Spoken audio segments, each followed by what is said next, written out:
Prairie Lakes Church, welcome. We're glad that you are joining us this weekend. Hey, story time, okay? Story time as we start. About 6 to 8 times a year, I either hop on a plane or I hop in a car. Sometimes I think I'm gonna hop on a plane and I end up hopping in a car. That's a longer story. But what I do is I head out to a different part of the country to work with other churches. And I know I've talked about this before, but I'm a part of a group of ministry consultants called the Unstuck Group. And our church, Prairie Lakes, we hired them back in 2016, five years ago or so. And they really helped us out in a lot of, on several things. But I've been on their team since about 2017. And it's a really cool thing to be a part of because you get to be in the room for a couple of days with church leaders, some staff and some non-staff, just working through some tools and some exercises together designed to bring clarity, direction, and alignment around what God has next for them. Just a cool thing. So some of those exercises are designed to really help them dial in to who they're trying to reach. We talk a lot about that together. Who are you trying to reach? Like the people who live next door, or the families in your school district who don't go to church, okay? Who don't go.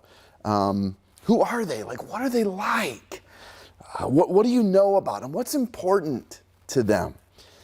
And what's their story? Stuff like that. We just walk through a lot of stuff like that. And as a resource for them, we always commission a couple of reports. Reports about their specific community with survey data, a lot, or demographic. One that collects some very specific demographic data about their area, but another that collects some very specific life and even spiritual data.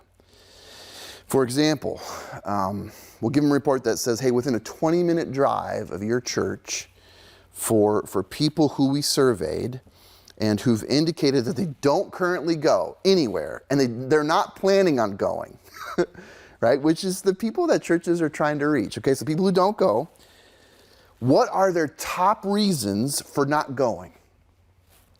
So we'll give them a report that tells them, that shows the survey data. Here's the top reasons people aren't going. Now, here's a little bit of a guessing game. I'd love to play with you, okay? Here's your question. Nationally speaking, what would you guess is the most common reason that most Americans, regardless of where you're at, most Americans give? What's the common reason that most Americans give who aren't going to church, why they're not going? What's the number one reason non-churchgoers give for not going to church? What would you guess? Okay, here's a drum roll, okay? The most common reason, do this physically, right wherever you're at, okay? Most common reason, keep it up, that non-churchgoers give for not going to church is that the church is too judgmental. Okay? 61% of respondents say that. 61% of people say the reason I'm not going to church is because the church is too judgmental. Now, if you're curious, the next three, by the way, number 2, the church is too focused on money. Number 3, I don't trust organized religion, period. And then number 4, I don't trust religious leaders. Okay? So, and each of those reasons has like between 50 and 55% of respondents say, but the most common is the church is too judgmental. Too judgmental, okay? So hey, if you listening to the sound of my voice and you are someone who feels like the church is too judgmental, but you're here, or you're listening to this, maybe because a friend invited you and they seemed mostly normal, or maybe you're just open for some reason, and you took a big risk in coming to a place that you wondered was going to be too judgmental. So if that's you, get ready to be judged, you dirty sinner. No, I'm just kidding. Your worst fear is about to be realized. No. In all sincerity, comes later, by the way. In all sincerity, I would like to talk to you if that is you. And what I want to do is I want to pull back the curtain for you, pull back the curtain a little bit. I want to give you an insight into how the rest of us insiders, the rest of us churchgoers, feel when we saw that stat, okay? When we saw that 61% of people don't go to church, think we're too judgmental. Here's how we feel. We actually have a complicated relationship with the word judgmental, okay? Pull back the curtain a little bit. Here's how we feel about that. Kind of a complicated relationship. See, when we get called judgmental, which we do frequently, we don't all react the same. We don't. We don't all hear it the same. We don't all feel the same way. It's kind of complicated. So when some of us get called judgmental, some of us, we kind of wear it like a badge. It's like when you're a fan of the visiting team and you wear the visiting team's jersey to the home game. What you know is you're going to get booed. I've worn Yankees jerseys to Minnesota Twins playoff games, right? There's times where I kind of feared maybe like I'm going to get in a fight. I don't want to, but I might. Okay?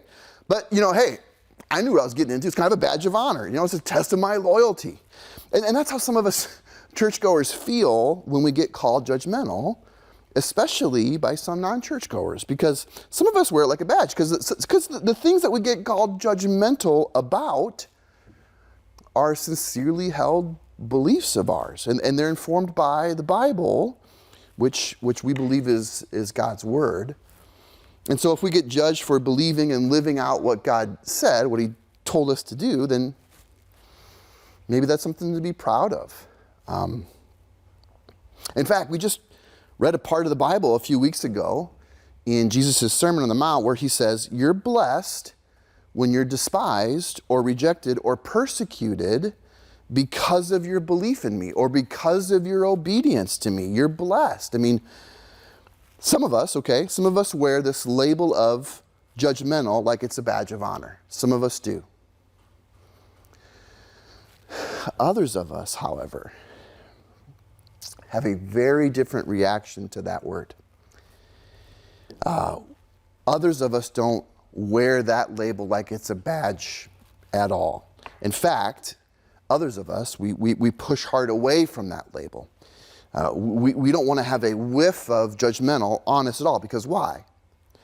Well, because the two greatest commandments are to love God and to love others. And our mission is to go into the world and help others see and meet this loving God and know what he did through Jesus. And oh, by the way, hey, let's just talk about this Jesus guy for a second.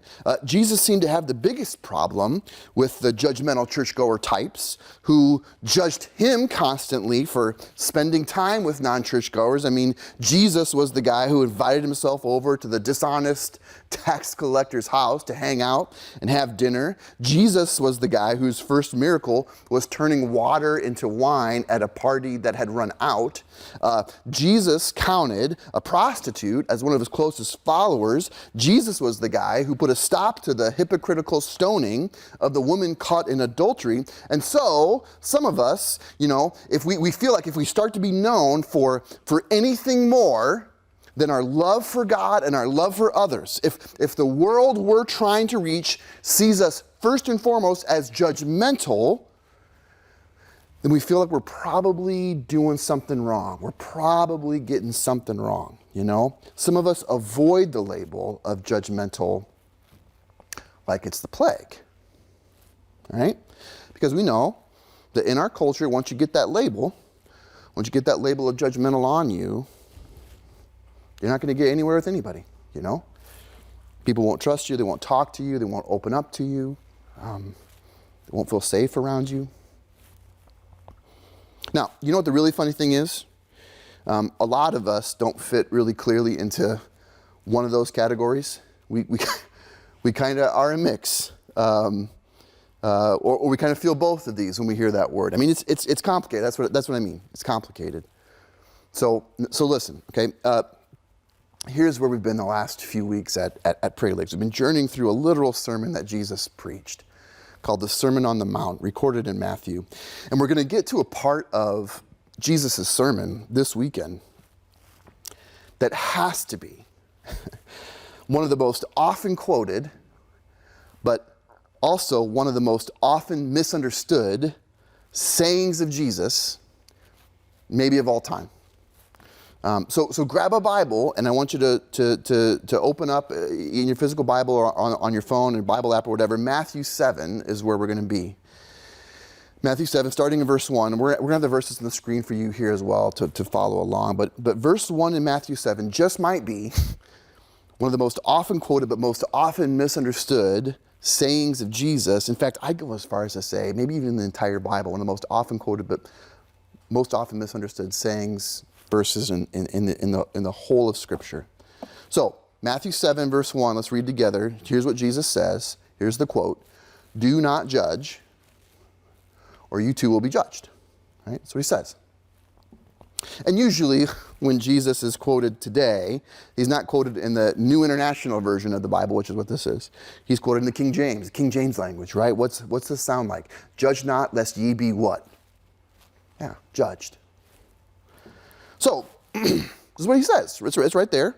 It's in black and white or yellow or red, if you've got a Bible that has Jesus' words in red letters, but pretty straightforward. That's what I mean. It's pretty straightforward. If we're wondering whose camp Jesus is in, would Jesus wear the label of judgmental like it's a badge, according to this? Or would Jesus avoid the label of judgmental like a plague, according to this? If we're wondering which camp Jesus seems to be in, well, kind of seems like he's in the plague camp, right? Jesus is telling us not to be judgmental, clearly, right? It's right there in plain English. Well, here's the thing. Jesus didn't speak English. Now, I was just as shocked as you were. I've seen pictures of him. He looks American, okay? So I was shocked to see that. Was that offensive? I don't know. Turns out, Jesus was a Jewish man who lived 2,000 years ago. And he probably spoke the language Aramaic, which was the language of his region at the time. But the region Jesus lived in was ruled by the Roman Empire, and the written language of the entire Roman Empire, including Jesus' region, the written language was Greek. And that's the language that the New Testament was originally written in. And so the word that Jesus spoke here in Matthew 7:1, that gets translated into Greek is the word krino. And krino is the word that gets translated as judge into English. So let's unpack here what the word krino means as Jesus spoke it. It can mean one of two things. When Jesus says, do not judge, that word judge can mean one of two things, okay? It can mean to analyze, evaluate, or discern. Like, hey, judge for yourself who was right. Discern what's right. Decide it, analyze it, evaluate it. Judge in that way, okay? Or it can mean to pass judgment or condemn. It can mean I felt judged in that interview when they found out I had a criminal record, okay? Two different valid interpretations of the word judge, but they're different. They're different. So as we ask what kind of judging was Jesus prohibiting here in Matthew 7:1, we kind of got to make sure we understand this difference. For some of us it's super clear, for some of us it's like, So listen, if Jesus is prohibiting number one, if in Matthew 7:1 he says don't judge, and by that he means don't analyze, evaluate, or discern, if that's what he means, he'd be speaking out against anyone who tries to discern right from wrong, or tries to discern good from evil, or tries to discern moral from immoral, truth from falsehood, right? He'd be saying something like, you shouldn't evaluate someone else's convictions or beliefs or whatever. Essentially, if Jesus is prohibiting this guy, if he's prohibiting that guy, he'd sound an awful lot like a lot of people sound today. Like, hey, you can believe whatever you want to believe as long as you don't push your belief onto someone else. Don't judge. Or as long as your belief doesn't hurt anybody, don't judge. No discernment, don't discern. No evaluating. Anything of that kind is just plain judgmental. Let everyone believe what they want, don't judge. That's what Jesus would be essentially saying here in Matthew 7:1 if he was prohibiting number one.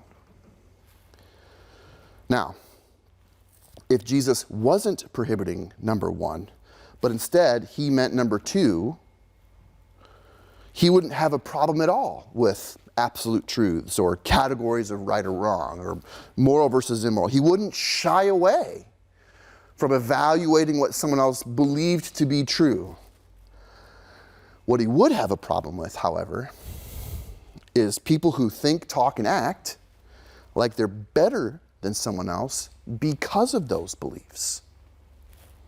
He'd have a problem with people who thought that it was not only their place, but their right and responsibility to condemn someone else for believing differently or for who they were or what they've done. He'd have a problem with people who shout other people down. He'd have a problem with people who use their right belief as a weapon against those who they disagree with. He'd also have a problem with people who prop up their belief as a fortress to shut everybody else out.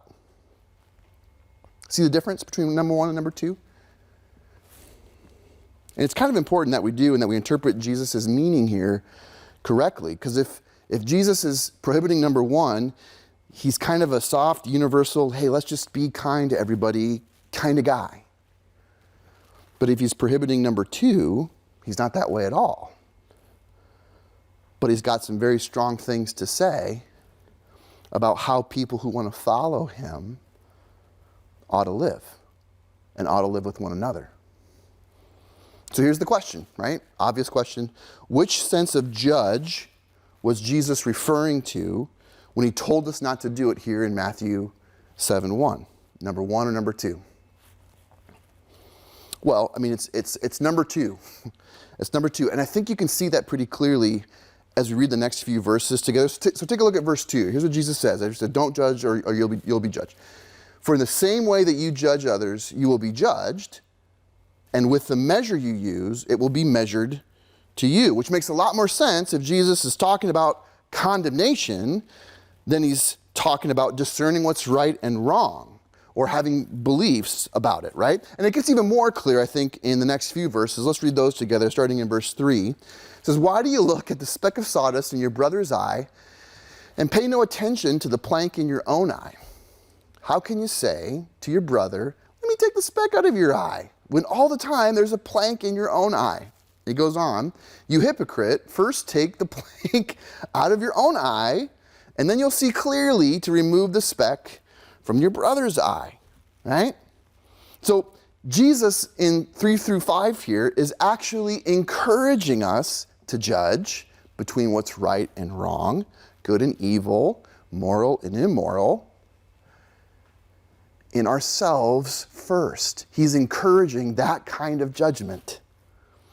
Then, and only then, are we in any kind of position to judge someone else in that way, or to be helpful to them in discerning what's right from what's wrong. And I hope you caught his illustration here. This is like one of my favorite images of the entire scripture. The picture of a speck of sawdust versus a plank of wood, right? The lunacy of someone with like an entire 2x4 just jammed into their eye. Hey, let me help you with your, just hold still, you know?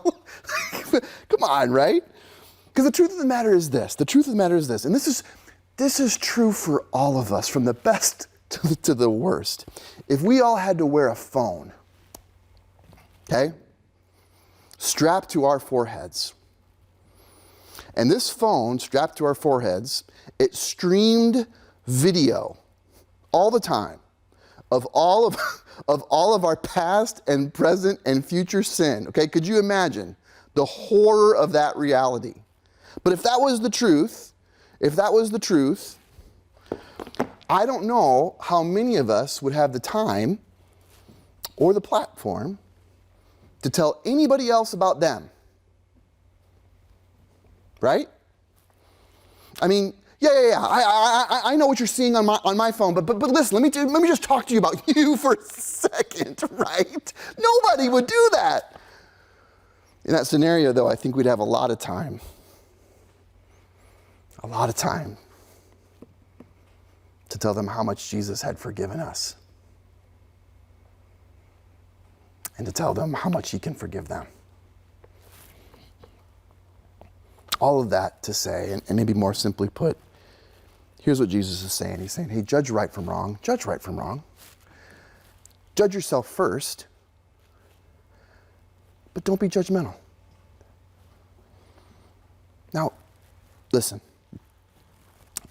I know that we live in a world that says any kind of judgment or any kind of discernment between what's right and wrong is just plain judgmental. I know that. I know that a lot of the world would disagree even with this statement here. They can get behind the don't be judgmental. They can get behind, hey, take care of your own crap first, right? But they'd have still a problem with this top one, judge right from wrong. Because why? Because what does it really mean to judge from right from wrong? Who really gets to decide? I mean, when it comes to religion or faith or what those things say about sexuality or life after death or whatever, any kind of judging of who's right or wrong is still judgmental to a lot of people in this world. I know that's the world we live in. I know. That's how most people see it these days. And that label of judgmental, like we said previously, that's a pretty effective weapon in our culture today. It is. I mean, lots of us as followers of Jesus, we get called, whether directly or indirectly, we get called judgmental, not because we're condemning others, but simply because of what we believe.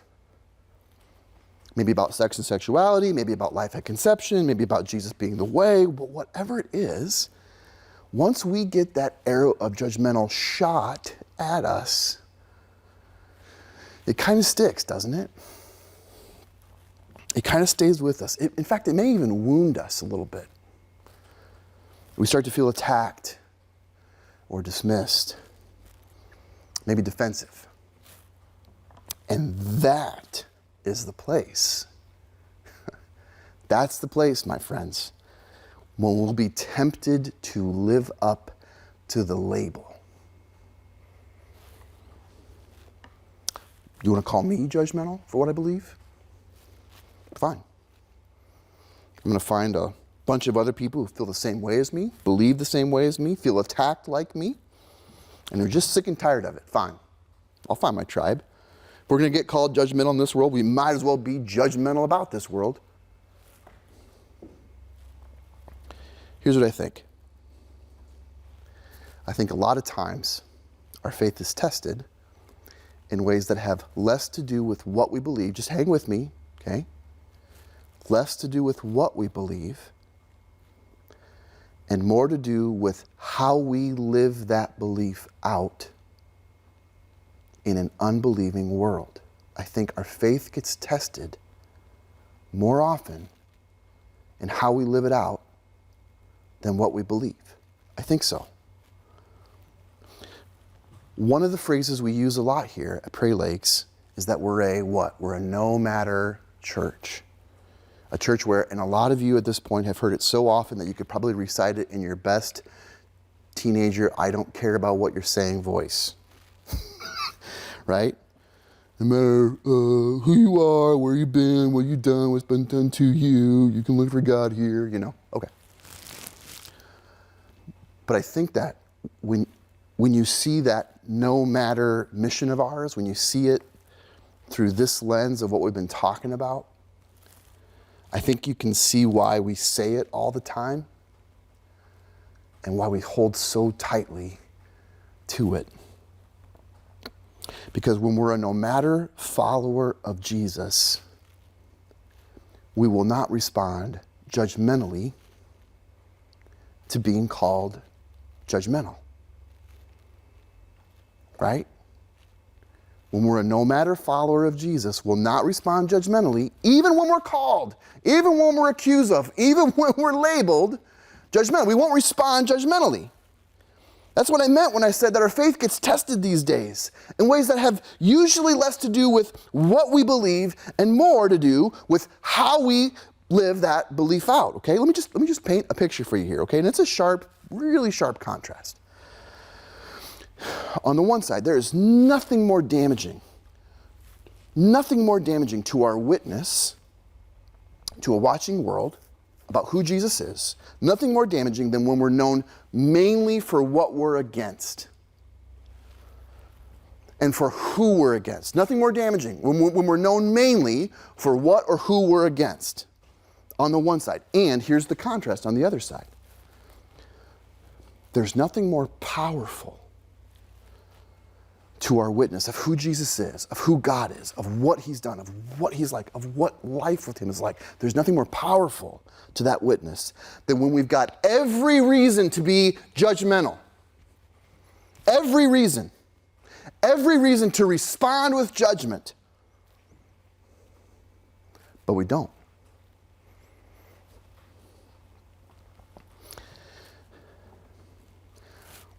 Why do you think the picture of the cross is so powerful? So transformative. So life-giving. Why? It's because the one holy, righteous judge of the living and the dead, instead of screaming the truth at his accusers while he was hanging there, instead of that, what did he do? Instead of responding judgmentally to them, what did he do? He took their judgment on himself. See, not responding judgmentally is Jesus 101. That's it. That's like the entire message of the gospel. It's the entire power of the gospel. It's the core, right? It's why we're all in. We're in because he didn't judge us. He was judged for us, and we believe it. Don't underestimate its power. It's who Jesus is at his very core. It's the essence of this gospel, of this good news message of Jesus. How is it that you don't respond in kind? How is it that you can be called judgmental and labeled as such, and yet you don't get angry, and yet you don't get even? Why don't you play by the same rules that the rest of the world plays by? Here's our reason.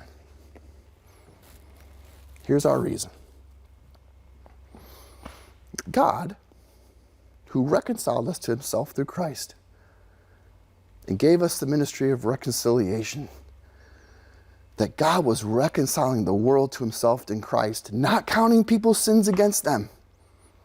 And he has committed to us this message of reconciliation. Now get this next part, okay? We're therefore Christ's ambassadors. This is the mission, not responding judgmentally, right? As though God were making his appeal through us, you and I. When we're operating in this way, God is making his appeal about how good, how gracious, how loving, how sufficient, how complete his love is for us in Jesus when we live this thing out.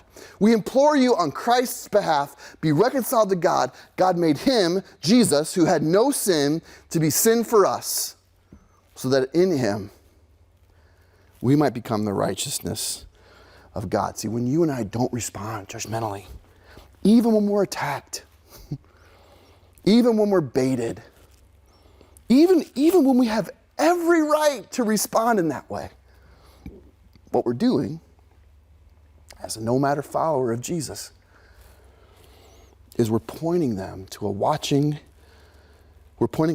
world to a God who, because of what Jesus has done for him, and because God has placed all of his judgment for the sin of the whole world on his son Jesus, we're pointing them to a God who no longer judges us.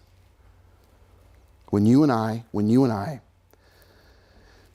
fail in this, when we get judgmental of others, it's like we're saying, no, whatever you heard about Jesus, it's not true. It's not true. Too good to be true. Old rules still apply, right? Eye for an eye, tooth for a tooth. You come at me, I come at you. It's how it is. But when we refuse to respond with condemnation, right?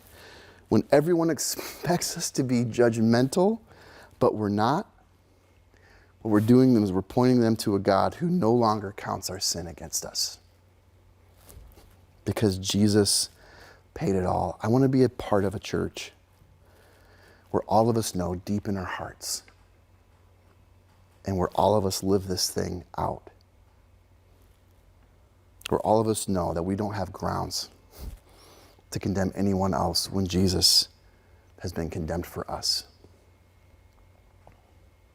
That's what it means to be a no matter church, no matter follower of Jesus. And listen, when we are, not everybody's going to take notice. We're not going to win the favor and approval of everybody. We're still going to get called judgmental for some of our beliefs. But man, when we live that thing out, when we don't judge in the way that Jesus tells us not to judge, people see Jesus. And they see him in us.